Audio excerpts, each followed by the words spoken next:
All right, everybody, welcome back to the RocaNews Show. We have an incredibly special show today. A lot going on in the world, specifically in New York City, where the UN summit is underway.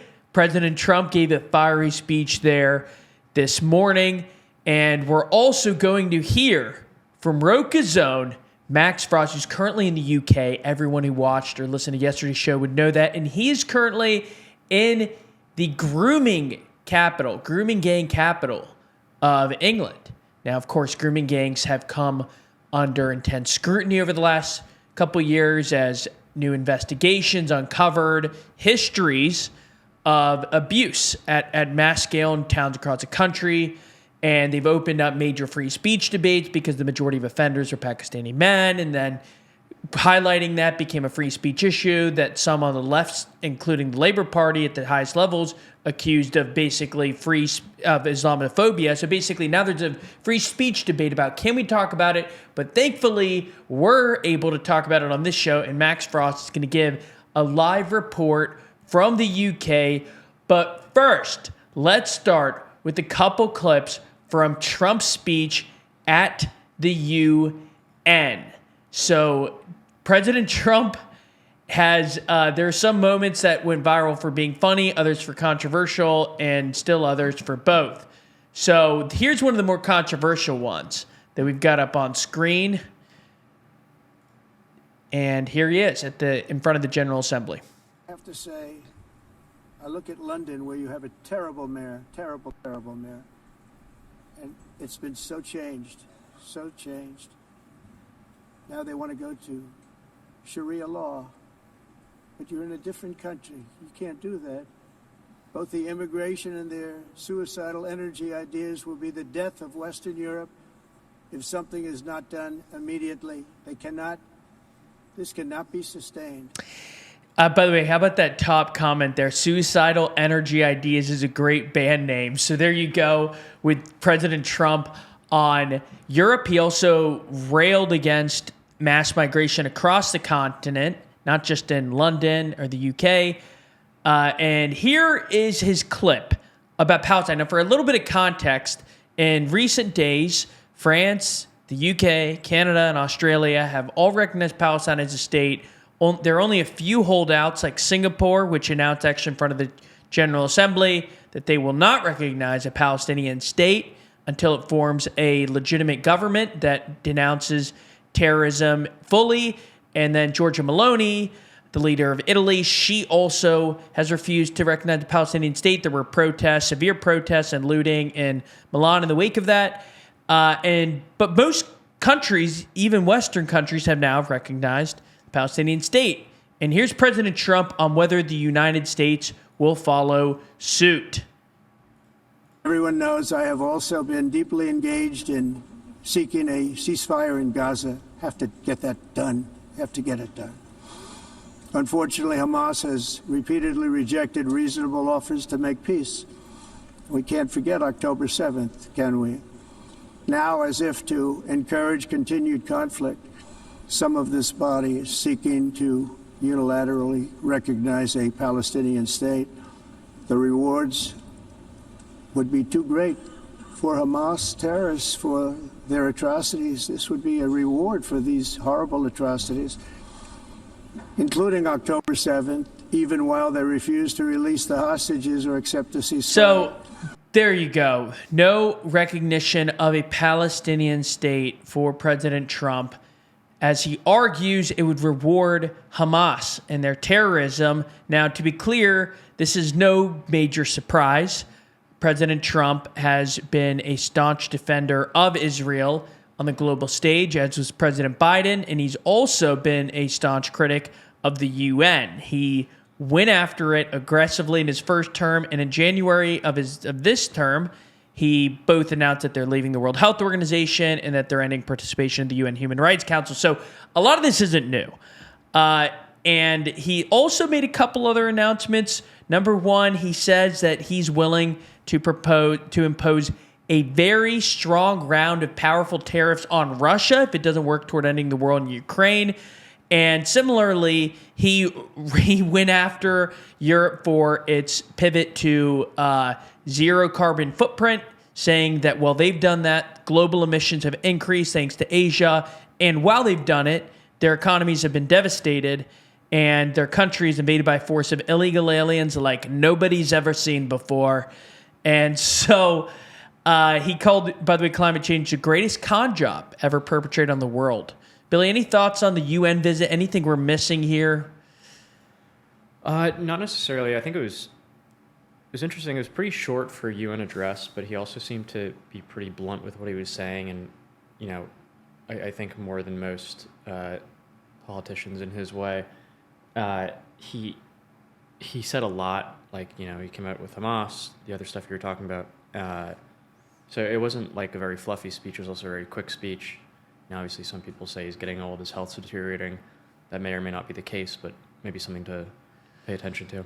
Well, totally. And he also, on the bluntness front, he said a line like, I ended 7 wars, and the only thing the UN's ever given me is a bad teleprompter and a bad escalator, because they had technical difficulties at the start of his speech with the teleprompter, and the escalator promptly stopped when he got onto it with Melania. And he said he's in great shape, and that's the only reason he didn't fall over. So there were a couple moments that went viral too, but a lot's happening in New York. I don't know if you've seen any of that traffic in the city, but there's a lot going on. Macron couldn't get through a jam last night, had to call up the president as the streets were blocked, and President Trump was like, brother, you can walk. Yeah, I think that might have been this morning, actually. So basically, President Macron... This morning. He was trying to get... We'll see if we can find a clip of this here. He's trying to get to the UN General Assembly, who came to the street that was totally blocked off by police. And he said, I'm the president of France. Can I get through? The PM of France, can I get through? Which I think is the president. And they were like, no, this is all blocked off for Trump's motorcade. So Macron pulls out his phone on the side of the street and calls Trump. Says, hey, your people are blocking me. Can I get through? Seems like Trump was like... sounds like you gotta walk. Anyways, it goes into, they start talking about Qatar and Gaza and some other things. So it's kind of a lighthearted moment there. I would just love to see that traffic cop. He gave zero shits about Macron being president of France. He's like, all right, that's cool, buddy. Let's keep moving here. Yeah. Like, just back of the line, Junior. Yeah, we have it here. All right, here we go. Or do we? From future Adam. Okay, this. Guess what? Guess what? I'm waiting in the street because everything is frozen for you. Sacre bleu. Now I have 10 people with me. I go to the French embassy. No. I'm sorry, President. I'm really sorry. It's just that everything's in frozen right now. There's a border gate coming right. That's why. Oh, sorry. If you don't see it, let me cross. I negotiate with you. Wow, look at that. Well, there you go. He ended up making it to the French Assembly, or to the General Assembly, and announced that France is recognizing the Palestinian state. So there you go from the UN. We'll keep you posted on that. Again, a lot of it's noise. Not a lot of action gets through. Even Trump said, I don't even know what the point of the UN is. It has tremendous potential, but he didn't see a point to it. So, okay, that's it for the UN story. And let's quickly go, before we welcome Frost, to a couple more stories. Number one, there was a major plot. I mean, the pictures here are pretty jarring that the U.S. Secret Service foiled. So just this today, the Secret Service announced that it foiled a plot that could have taken down and crashed telecom networks in New York. So they found that agents discovered a network of more than 300 SIM servers. SIM servers, of course, respond, or the service for many SIM cards, containing over 100,000 SIM cards in August across multiple sites within 35 miles of the UN headquarters. So they found basically these SIM servers set up in apartments in New Jersey, and Connecticut, and New York, and they had the capability to overwhelm cell towers, to jam 911 calls, and send up to 30 million text messages per minute. So this was a sophisticated operation. The Secret Service discovered it and has since diffused it.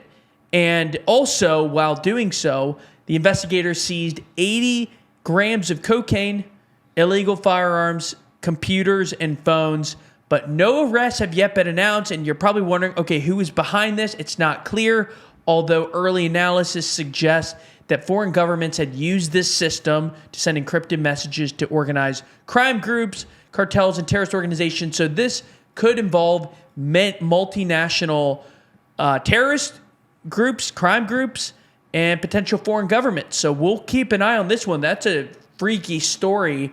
And the pictures were crazy. I don't know if we have anything up, but basically you just had these sort of, I mean, on the one hand, sophisticated. On the other hand, it looks like a studio set up in New York City. They probably paid $4,000 a month for this thing right here. But they had, and then here's another location. Yeah, crazy. So thank God for the Secret Service. And on that note, speaking of Secret Service, Ryan Routh, the man who tried to assassinate President Trump from the bushes on, I believe, hole 6 of the golf course by Mar-a-Lago, he has been convicted on all charges. He was guilty on all counts. Now, this took place, as you may recall, in September of 2024 after the attempted assassination in Butler, PA. And it was sort of disappeared. It sort of went into the background. But now they held the jury only deliberated for 2 hours.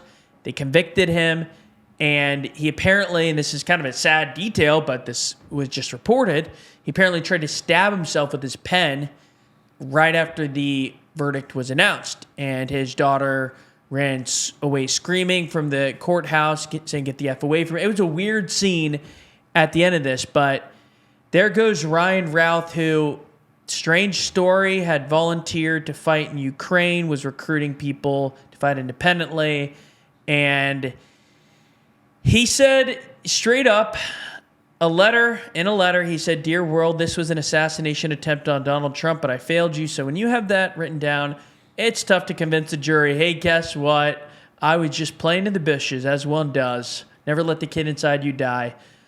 He was basically, I think, trying to make the argument that since he didn't fire a bullet at Trump ever, there was no actual crime that took place here. You know, I feel like often with these situations where somebody represents themselves instead of having an attorney, you know, oftentimes, unless they're a super genius, they may not mentally be all there. And he seemed to be rambling and interrupting the judge and the jury a lot, so it was kind of just a sad situation. Yeah, that's that's, by the way, great detail. I kind of left that out. But thank you for highlighting that, Billy. And speaking of a Roca co-founder, we have our third one joining right now. Max Frost calling in from the UK. Max Frost, welcome to the show. Huey, how's it going, man? It's good. Billy and I are here, eager to hear how your day's been and what you're learning about these grooming gangs in the United Kingdom. Oh, boy. All right. We can get right into it if you Let's want. get right into it. We had no how are small you? talk prepared. Nothing about the weather. Nothing about us running into Macron on the sidewalk this morning. Just straight into it. Well, Frost asked how I was, so maybe a little small talk first, you know, whatever. Yeah, go ahead. Go ahead. Hanging in there, a little bit of a flu game going on here, but you know what? We'll get through it. Oh, man. Hate to hear it. It's like the Michael Jordan flu game if you drop 20 points instead of 40. He dropped 5 points. He dropped 5, yeah. 3 turnovers. Unless this video gets a million views. Exactly. Well, dude, we want to hear about the grooming gangs. They're just reading a little more about it, and your visit to the UK and specifically your reporting on the story is timely because they just disclosed some Labour Parliament members want to criminalize basically conversation about this, or at least they're calling it Islamophobia. So would love to hear your perspective on what's going on. Yeah, so for context, we're in a city called, it's not a city. You know, in the UK, they're very specific about what's a city and what's not a city. And this is not a city, even though it's 80,000 people. It's Rotherham. It's a town. And this is the place that has recorded the most cases of grooming gang rapes or assaults. And in total, about 1,400 girls from the city of 80,000 people were allegedly groomed in the city. So if you just think about that, 1,400 in a city of 86,000 people. So it was huge. Wow. It wasn't just a one-off thing. I mean, this was sustained egregious behavior that was subsequently covered up by the police, covered up by the authorities. And really, this happened in the 90s and early 2000s with the 1,400 cases. And it didn't really get mainstream attention until a report by a journalist from the Times of London. And then subsequently, people like Douglas Murray highlighted it, and it became a big national scandal, and they uncovered similar things elsewhere in the country. But in any event, this one town, Rotherham, has recorded more of this than anywhere else. And two takeaways from being there. One is people are scared to speak about it. Some people said outright, I don't talk about this because I don't want to go to jail. And there's a definite chilling effect from the UK's handling of speech on these issues. And two is, so what that does, they tried to cover this up in the name of they didn't want to look racist. And they didn't want to fuel Islamophobia and racism, so they covered this up. Well, what happened was it became a much bigger issue because they covered it up. And now, based on conversations we had today with Muslim people there, they said it made everything way worse for them. Because after this became such a big thing, people all over the UK associated A, this town, and B, Pakistani people in the UK generally, with grooming gangs. And it's because it's such a bad thing. This one guy was a taxi driver, and a lot of the people who are implicated in this were taxi drivers. And he said that it's become much more difficult. Like now you say you're a Pakistani taxi driver from Rotherham, and people think grooming gang. And he said that was largely because of the attempted cover-up by the British government and the way that kind of had that Streisand effect, where rather than tamping down on attention, it blew it up.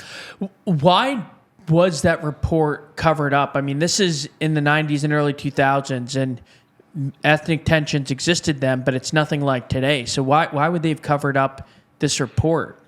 Well, I think the ethnic tensions were different. They were different. So one guy we talked to today of Pakistani descent, although he said his grandfather came here in 1937, so which is just a testament to how long you have had this South Asian immigration to the UK.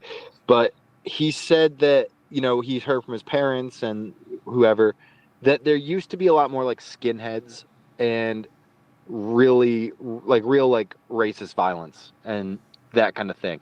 So what you're dealing with now, like the kind of backlash in the UK over immigration, I think is much more civil. It's obviously you have bad eggs everywhere. You had the riots last summer, but generally speaking, you have kind of like a broader democratic discontent with what's happened here. Whereas back then it was far right extremist groups, marching down the street, really kind of intimidating people. So you had that stuff, but I mean, in any event, it's kind of irrelevant, right? It's like even if you have a popular far right movement or like extremist movement, that's not a reason to cover it up. I mean, the people who really suffered for this were the little girls who then year after year after year went through this stuff. There were instances of their own fathers going to the police and then the police arresting the fathers. Oh my goodness. So, I mean, it's egregious. The whole thing is egregious. Oh my goodness. So, okay, fast forwarding to today, you have some the Times of London journalist who sort of either mainstreams for the first time or resurfaces the story, and then it becomes kind of a flashpoint in the debates raging in the UK about immigration and multiculturalism. But have there been any grooming gang developments to your knowledge in the UK? Is it still a major issue? I mean, I think, yeah. So this is what's interesting is when you talk to people in this town, and again, this is the town that's most known for it. People told us it's known as the capital of grooming, which is not a flattering nickname. Yeah, you don't want that on your billboard. Visit Rotherham. Yeah, the capital. Yeah.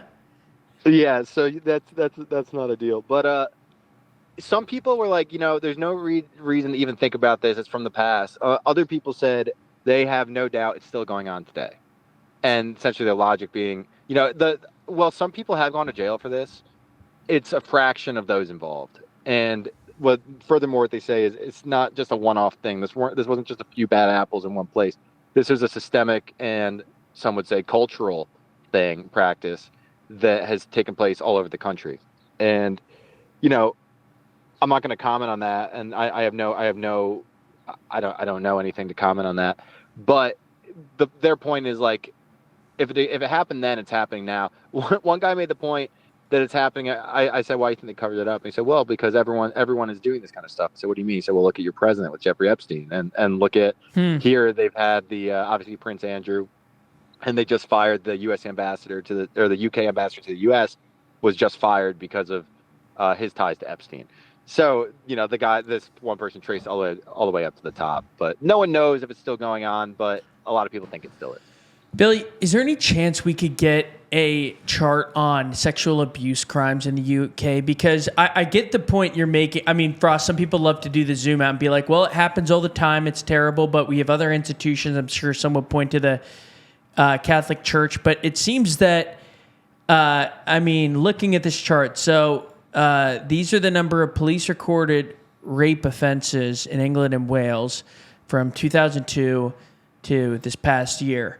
And I know you can't see it, Frost, or can you see it? No. I can't. Okay, so basically in 2002, we see about 13,000 or so rapes in England and Wales. And then 13,000, right? And then this past year, it's closer to 72,000. And so you've had over a 5x increase in 2 decades.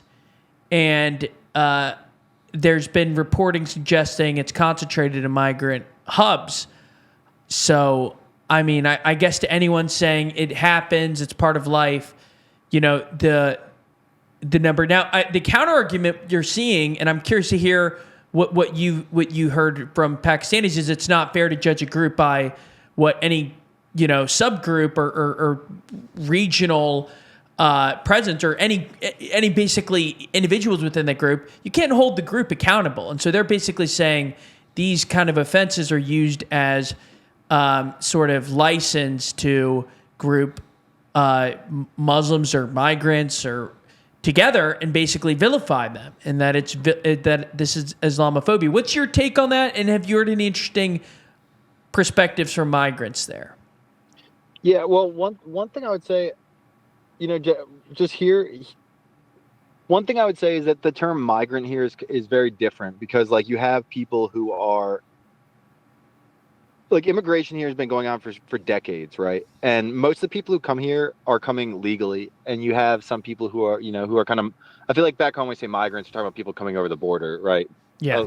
Often illegally claiming asylum. Whereas almost all the immigrants here have come legally. I mean, you have thousands of people, hundreds of thousands of people that have come illegally. But broadly speaking, these are like immigrants who've entered the country legally, living here. So it's so just on that clarification. I mean, I think the argument kind of boils down to this whole thing, right? Of like, you have the one side that says it has nothing to do with their culture or the background, despite the fact that these crimes have overwhelmingly happened among the same group, which is to say, immigrants from Pakistan. You have the one group though that says that, okay, it's a gang thing. It's not whatever. It doesn't relate to the culture. And then you have the other group that says it does. And that's where you get back to the Islamophobia bill, is essentially what that could do is criminalize that second argument, right? By drawing it, by zooming out and taking these offenses happening on the country and saying you cannot attach that to the question of where these people are from or what they believe or whatever. People fear that bill would outlaw that second perspective. And certainly, I mean, again, the people we talked to today, every single person we asked today, we said, does the UK still have free speech? They all said no. So fascinating.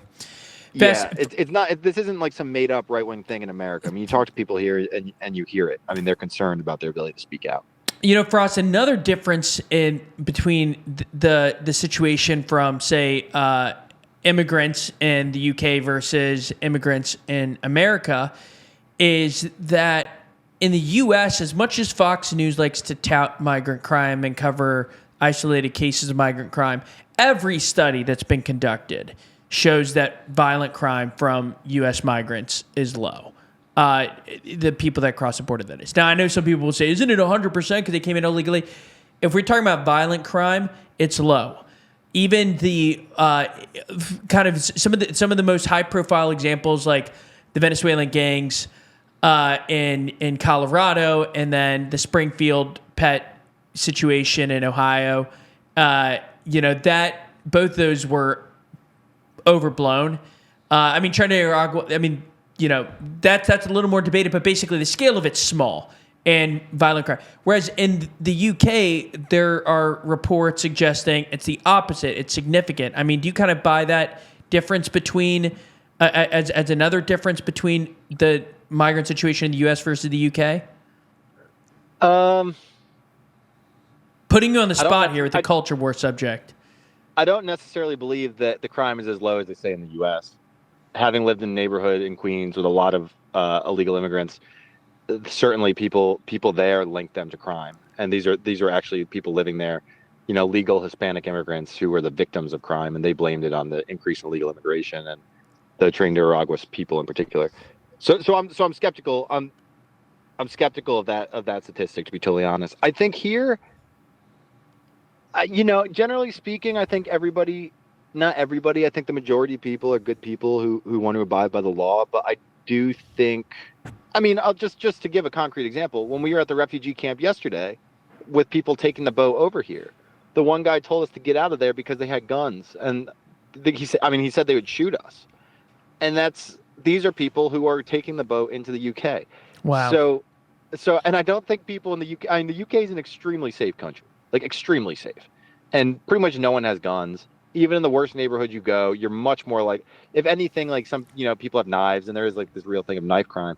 But the idea that these are criminal gangs there bringing people into the UK. They are armed. They're coming from a very different perspective. People don't know what their papers are. They don't have papers. People don't know where they're from. So I think inherently with that, yeah, you're dealing with whatever. And that's also the people who are coming on the boats. They're the equivalent of illegal immigrants in the U.S. Mm-hmm. The majority of immigrants are the ones landing at the airport with papers and so on. However, you do have tens of thousands of people coming on the boats, just like they are crossing the border into Mexico. You don't know who they are. They're not vetted and so on. And that is, so that's a different thing. And I wouldn't doubt there that you have criminal elements embedded in that whole thing. But again, I think, of course, the majority of people aren't that, but you probably have more people coming illegally who are like that than coming illegally. For sure. Interesting. I'm curious, do you have any insight on the rise in popularity of Reform UK? What are you hearing on the ground? Well, no one's brought it up yet, but a lot of people have just said how ineffective and horrible the government is. And they've said it for, these are people who are saying for years it's been terrible. As in the last, the right and the left. Mm-hmm. We're going to a place it's like known as like the hub. Even the area I'm in right now, Northern England, is really like the hub of Reform UK. And then northeast of here, an area we're going it's where they're really dominant. And specifically to ask about that. But you don't have to look far to understand where it's coming from. These towns are pretty depressing. You have a lot of jobs that have left. You have a lot of businesses that have left, vacant downtowns, a lot of homelessness, drug abuse, and a ton of immigration. And you have one party coming that's saying we're gonna stop this. The other parties that say we're gonna tinker with the stuff and we can improve it, but they don't believe them. They've lost their credibility. So I haven't heard anyone bring up Reform UK yet exactly. However, a lot of discontent with the government, and then a lot of just evident issues here. Every single person in the town we talked to today, every single one, when we asked what it was like, they all said the same thing. It's a shithole. That's to use the British phrase. That's what all of them said. Yeah, I remember, Frost, for context for anyone in of our listeners or viewers who don't have context, Reform UK, the party founded by Nigel Farage, to the right of the Conservatives, they have become the most popular party in the UK. And Nigel Farage was, of course, the architect of Brexit. And they've, again, become, a recent analysis from YouGov found that if parliamentary elections were held tomorrow, they would have more seats than Labour and Conservatives combined. Frost, when we were in the UK a couple years ago in northern UK, a lot of people, people who voted for Conservatives, they had frustrations about basically the Conservative Party doing nothing, where Theresa May, Boris Johnson, Rishi Sunak, that these people, Liz Truss, these conservative PMs basically did nothing to lower migration. And it almost sounds a little bit like the U.S. political like center right, where a lot of right wingers here hate how soft the center right's been. What's any other political insights on the ground, or any more context on that? I mean, this whole part of the country has been kind of has just declined. And I mean, that's not my opinion. That's like well established. And it just seems like really stupid for the government to do that. And now I don't want to blame it all on the government. Obviously, there's other factors at play, but the combination of, like, if you go to London and you go to places, not everywhere, but a lot of places in the south of England and London, you know, you feel like you're in one of the richest countries on earth. And you come up here and you feel like you're in a country that was the richest country on earth. And it's very stark. And I think as long as that's the case, you're going to see an uptick in support for people like Reform UK. And I don't see a reason it would change. And the other thing is, the two main political parties in the UK have totally lost their credibility, largely because of this immigration stuff. I mean, the people, poll after poll after poll for years has showed that there's more immigration to the UK than the average Briton wants, and nothing is changing. And in fact, under the Conservatives last time around, it was a record of immigration. After Brexit, even when factoring in the lack of EU people coming here, you saw a massive increase in net immigration to the UK. So no party has showed an actual appetite to fix this. And I asked him today why, and he said they're scared. I was like, and I said, scared of what? He said, being racist. And that was it. They're like, and so I asked someone else about it today too, and he said, to be honest, this is someone who's very angry that there was so much immigration. And when I asked about it, he said, well, to be honest, the thing is, there's nothing anyone can do now. He said, it's done. That's the thing about immigration. He's like, once it's done, and now it's done. Look at our town. And again, I'm not endorsing that perspective, but simply from like a political. If you just look at this, not taking sides, and you come to these places, you got to wonder why. It seems like really bad politics to let a whole swath of the country just feel like they have been ignored. And it's very similar to what happened in the U.S. in the Rust Belt. It's extremely similar. Well, I don't think President Trump's has lowered the temperature on this debate. I don't know if you saw any clips from his UN speech before the General Assembly, but one of them was, he said, I think you're all going to hell, to countries who don't fix their migration problems. And I'll tell you what, Tui. I read it right after we were in Rotherham. Yes. Every single person we spoke to, they said the same thing. They said the city's a shithole, and they all said it's gone to hell. Wow. Literally, that's the phrase. It's gone to hell. And while they're saying that, Trump is up there at the UN saying your countries are going to hell. And I thought, dude, if the people in Rotherham see this speech, they're literally going to say, that's my guy. Like, he gets it. And they're going to say, he gets it. And I think that's the calculation. I think that's the calculus here from him. He knows whoever is telling him and JD Vance what to say on this stuff, like JD Vance's Germany speech earlier this year, whoever is advising them on this understands the political climate in these countries extremely well. And then whichever politicians in those parties can pick up this mantle that Trump and JD Vance are setting is going to gain popularity. It's to me, it's obvious. You could go to these places and everyone's like, town's gone to hell. Trump gets up there, gives a speech and says, your countries are going to hell. And then friendly politicians like Nigel Farage are going to get up there and going to say, the UK's gone to hell. And they're going to get votes. So I think it's all a coordinated effort to boost people like Farage and the AfD in Germany. Well, the contrast with the president of the EU Commission is just stunning, where she, in her speech, announces the Palestinian Donor Fund to support the residents of Gaza, the West Bank, and also touts their environmental progress, and basically brings up a slate of issues and talks about Ukraine, Russia. It brings up a slate of issues that is kind of disconnected from this and is much more traditionally diplomatic. It's much softer. It's much more of the vernacular of people go to the Harvard Kennedy School and attend these sort of diplomatic banquets in DC. It was a totally different. The contrast is just incredible from what you're hearing and what's being said in the UN building here in New York. So, I mean, that's a fascinating perspective. And For all those who I think are like, are you just talking to kind of the equivalent of the, coal miners in Western PA? I mean, the polls in Europe right now are crazy, with Le Pen's party now being the top party in France, and the AFD's support utterly surging in Germany, their far-right party, and then, of course, Reform UK. So, I mean, what you're talking about for us is unfolding across the continent. So I need to double check this, but I'm pretty sure that the place where I was today, I believe the governing authority of the county there, I'm not positive, but I think so, is Reform UK. Wow. And this is a place with a huge immigrant population. And there's an area north of here where the support for Reform UK was 64%. In the June elections, they had 64% of votes cast went to Reform UK. That's 64%. When you think about the immigrant population here, which is substantial, that means that almost, I mean, the share of like ethnically English people voting for Reform UK in that county is like through the roof. I mean, it could be 80+%. So it's not hard here. I mean, again, every person we spoke to people of every demographic, every whatever today.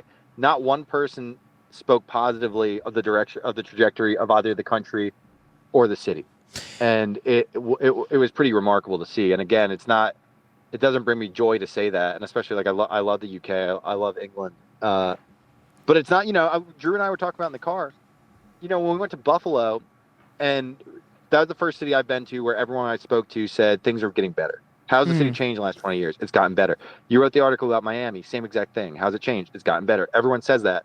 You talk to enough people, you get a perspective, and that being the first city reported from the UK, the perspective was obvious. But we'll see what it's like in the other cities. My hunch is it will be similar because you have a similar trajectory, at least on paper. But you never know how people are feeling in the cities themselves. Well, by the way, what's become a hot topic right now is the city of Dearborn, Michigan. So recently, everyone saw the viral clip of the mayor basically saying, "You're not welcome here," to the guy who protests the name of the street of a man affiliated with Hezbollah. And he said, "You're not welcome here. And the day you leave the city is the day I will throw a parade as mayor." And that sort of blew up online. And then today, Elon Musk entered the fray, and there's a new clip of a guy from Dearborn who's saying the American empire must fall. They've ravaged my people for generations, and this is a Dearborn resident. And now all of a sudden, Dearborn is in the spotlight in the U.S. Elon Musk tweeted about this. This has gone ultra viral today. So, I mean, these issues are at the top of the sort of culture wars right now, and so your visit there could not be timelier, but it's also interesting to get the perspective of a city like this in the U.S.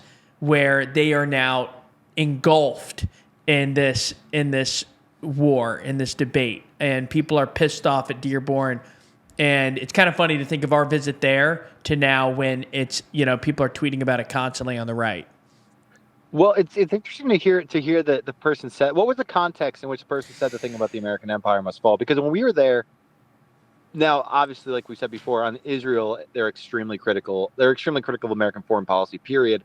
Yet extremely pro-America. Yes. From our experience there. What was the context in which the guy said this today? I didn't get the full clip, which is what some would say journalists should do. But so no, in other words, I didn't see the question. It wasn't like a 5-second thing. It was like a minute-long clip where essentially... But it was like a city council thing? Or it was a television interview from like an Al Jazeera-type reporter who basically was talking to this person. He said, American empire has just, done such terrible things abroad and funded wars against my people and this and that. And the American empire must fall. And so maybe a generous reading is we keep America, but sort of the aggressive neocon foreign policy must end. And then we'll love America. All right, we got the clip actually right here.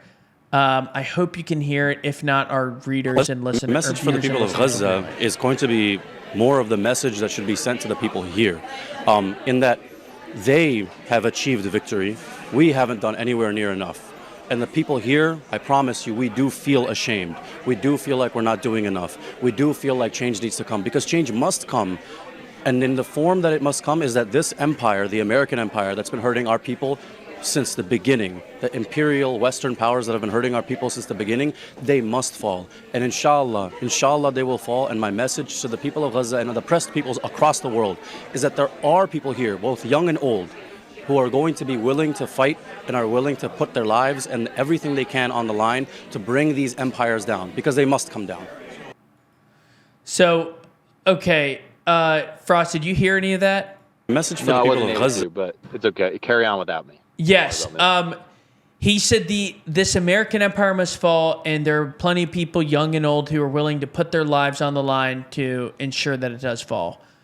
So What does that even mean? I don't know. I mean, I don't know if that's you take out America. Maybe it'll be their own, like January 6th instead of the Viking had a keffiyeh, but who knows what it'll look like. I don't think that would go over very well in the heartland. I don't think it would be a big hit. But the point is, it'll. I think it's vague, but there's definitely a sense of the regime in America must fall in a generous reading of that. But yeah, I mean, to be fair, I think this would be malpractice if we didn't underscore your point that most of the people in Dearborn don't view it this way. They are very harsh about U.S. foreign policy, but they also went toward Trump this past election, and they love Americans. They like the American flag. They like football. They like the Lions. They like Michigan. Even that mayor, Frost, in his bio, he has "Go Blue." So they're like culturally integrated in a way that a lot of the migrant communities in Europe aren't. But yeah, so that's a clip going viral. So dude, this is a huge topic, and it's I cannot wait for these videos. I mean, this is going to be gold, especially after your Canada series. This is important.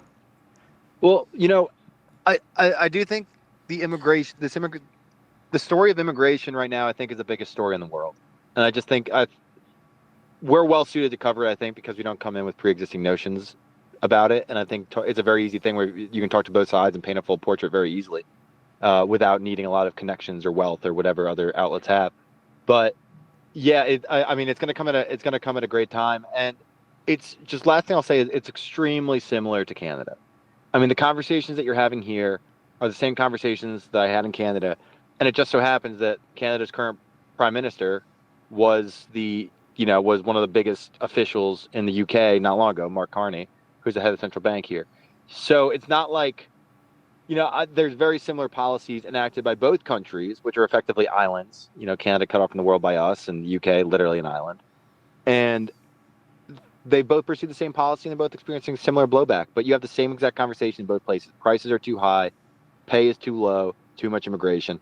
That is here, though. You go to London, just like you go to Toronto, you're going to hear something very different. Yeah. Well, dude, so great to hear from you. Thank you for calling in, and we hope you get some rest tonight. It sounds like you've had a crazy 2 days. Yeah, well, good news is Drew isn't snoring so much. That is huge. That's a +1. That is huge.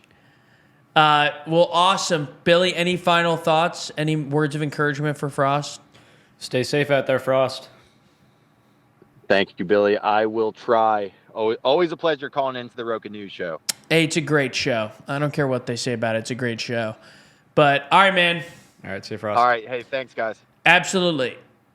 On that note, everyone who's listening and watching, please make sure to subscribe. If you're listening, give it 5 stars on Apple Podcasts, on Spotify Podcasts, wherever you're listening to it. And if you're watching on YouTube, hit like, hit subscribe. It'll help this show get out there. We don't have a doubt that this show will take off. But if you help, it'll take off faster. So that's what we'd love. It's all about us, baby. All about us. No, we obviously want to continue to deliver nonpartisan news in new places and grow this community. You all make it possible. So thank you for watching. And on that note, that's the end of today's show. Let us know if you have any ideas for topics. You can always reach us at max@rocanews.com on our side, or if you just like to send some nice words to Billy, he's Billy@rocanews.com. So thank you so much for watching, and have a wonderful day.